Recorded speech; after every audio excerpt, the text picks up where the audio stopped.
May 5th. I must have been asleep, for certainly if awake, I'd have noticed such a remarkable place. When the calèche stopped, the driver jumped down and held out his hand to assist me to alight. Again, I could not but notice his prodigious strength. His hand actually seemed like a steel vise that could have crushed mine if he had chosen. As I stood, the driver jumped again into his seat and shook the reins. The horses started forward, and trap and all disappeared down one of the dark openings. No bell, no knocker. What kind of place is this? I was wondering that I started to dream.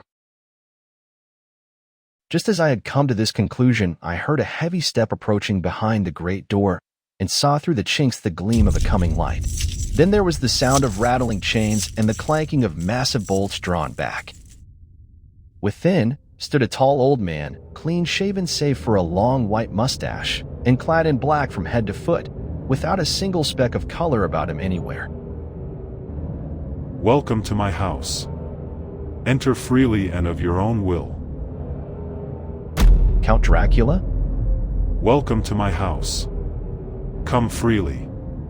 Go safely, and leave something of the happiness you bring. I am Dracula, and I bid you welcome, Mr. Harker, to my house. Come in, the night air is chill, and you must need to eat and rest.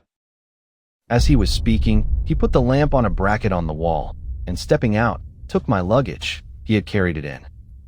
He insisted on carrying my belongings along the passage.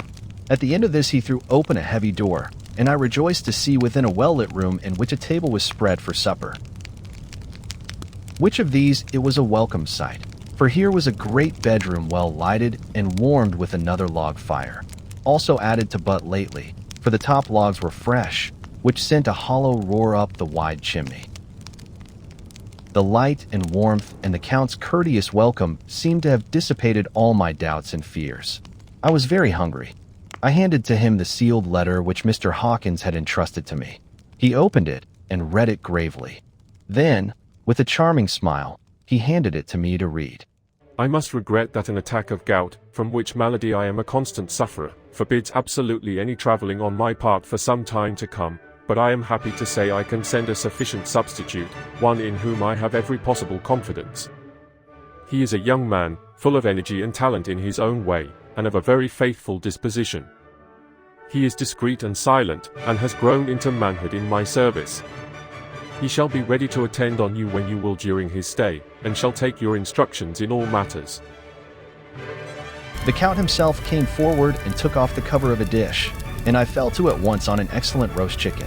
By this time, I had finished my supper, and by my host's desire had drawn up a chair by the fire and begun to smoke a cigar which he offered me, at the same time excusing himself that he did not smoke.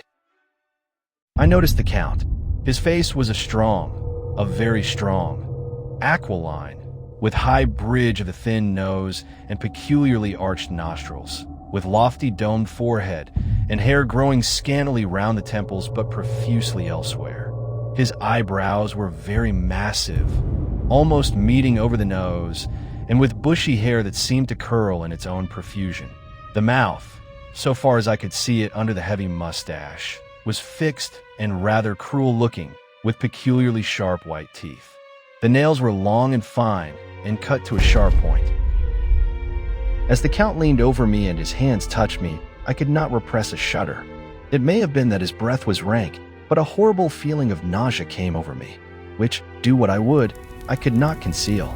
The Count, evidently noticing it, drew back, and with a grim sort of smile, which showed more than he had yet done his protuberant teeth, sat himself down again on his own side of the fireplace.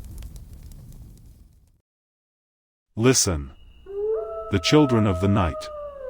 What music they make. May 7th. It is again early morning, but I have rested and enjoyed the last 24 hours.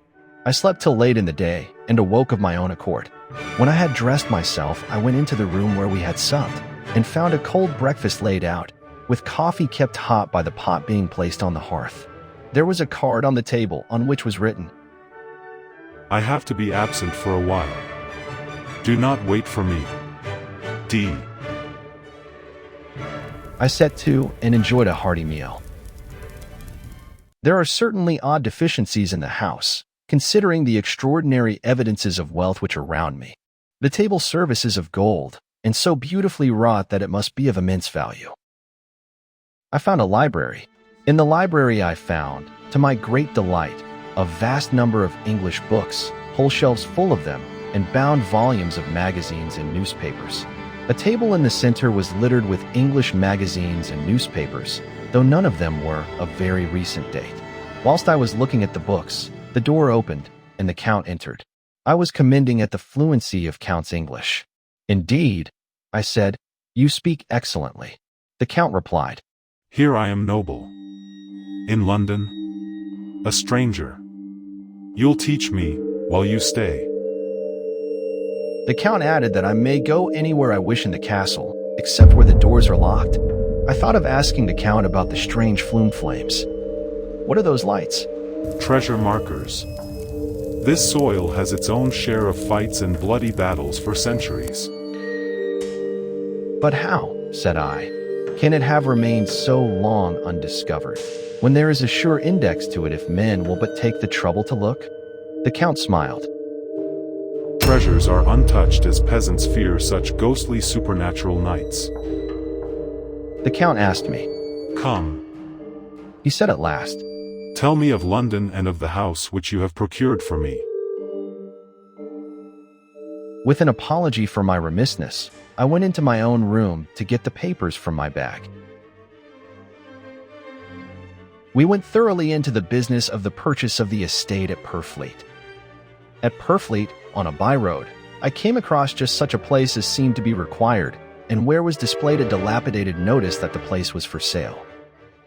The estate is called Carfax, no doubt a corruption of the old Cotter face, as the house is four-sided, agreeing with the cardinal points of the compass.